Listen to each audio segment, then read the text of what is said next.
शहर कराची के मरकजी कारोबारी इलाका मेमन मस्जिद बम्बई बाजार के अतराफ सीवरेज का निज़ाम दरहम भरम। वाटर एंड सीवरेज बोर्ड फिरका वारियत को हवा देकर मुसलमानों को आपस में लड़ाने की कोशिश कर रहा है। यहाँ नमाजियों को, बच्चों को बड़ी परेशानी होती है खेलने में वगैरह में, कारोबार भी है लोगों के, लेकिन कोई एक्शन लेने को तैयार नहीं है इस चीज़ के ऊपर। वोट लेने तो वो आ जाते हैं लेकिन काम नहीं करते। अगर काम नहीं कर सकते तो इस्तीफ़ा दे दें, दूसरों को मौका दें, दूसरे काम करें। यहाँ से तो इनसे तो काम होता नहीं है। पिछले 10 साल से ये जगह पानी से ही भर रही है, बढ़ती है। खाली मोहर्रम आता है तो उसमें जाके कुछ ठीक होता है बेहतर, लेकिन काफ़ी बेहतर नहीं होता। दोबारा से पानी बाहर निकल जाता है। तो हमारी यही दरख्वास्त है बड़ों से कि आगे ये साफ़ करवा दें, अगर नहीं कर सकते तो इस्तीफ़ा दे दें। जबकि खारादर, बम्बई बाजार और सिद्दीक हलवाई के अतराफ रिहाइश पजीर अफराद का कहना है कि मुहर्रम और हराम के आते ही वाटर एंड सीवरेज बोर्ड मुतहरिक हो जाता है। पिछले 3 माह से ये रोडों का मसला चल रहा है। हमने कई मरतबा जाके वाटर एंड सीवरेज वालों से भी कहा, लेकिन हमारी कोई सुनवाई नहीं है। इस इलाके के अंदर ये वो इलाका है जो मेन ताजिर इलाका है। ये इस इलाके के अंदर लोग कारोबार करते हैं, लेकिन कारोबारी हज़रात भी फारिग हो चुके हैं, वो भी कुछ करने के लिए तैयार नहीं है।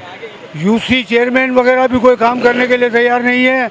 हमारे यहाँ पे एक ही आदमी ने जो इस वक्त काउंसलर है हमारे इलाके का, वो है इरफान नूरानी साहब। उन्होंने काफ़ी हद तक इनको देखा और यहाँ पे काफ़ी हद तक गटरें खुलवाई, लेकिन आखिर उनको कोई जवाब, कोई भंगी ये कह रहे हैं कि यहाँ पे जब तक नई लाइनें नहीं खुलेंगी इस मसले का हल नहीं हो सकता। और ये वो इलाका है जहाँ पे मेमन मस्जिद है और इसके पीछे भी एक मेमन मस्जिद है, आगर कायदे आज़म की बर्थ पैलेस है।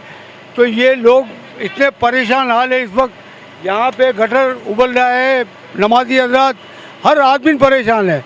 तो ये कहाँ जाएंगे, कब तक? 3 महीने हो चुके हैं इस बात को।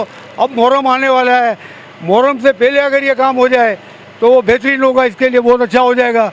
नहीं तो ये हम मुहर्रम तक इंतज़ार करेंगे क्या इसका, कि भाई मुहर्रम आएगी तो ये काम होगा, कब तक होगा? तो हम वाटर एंड सीवरेज से भी दरख्वास्त करते हैं और मीडिया के ज़रिए कि खुदारा आप इसको देखें और हमारा ये मसले का हल करें। सूबाई वजीर बल्दियात नासिर हसन शाह और MD वाटर बोर्ड से कराची के मरकजी कारोबारी इलाके के मकीनों ने अपील की है कि सीवरेज की गलाजत से निजात दिलाई जाए। कैमरामैन अमजद इकबाल के साथ Nadeem Siddiqui, metro 7 city news, Karachi.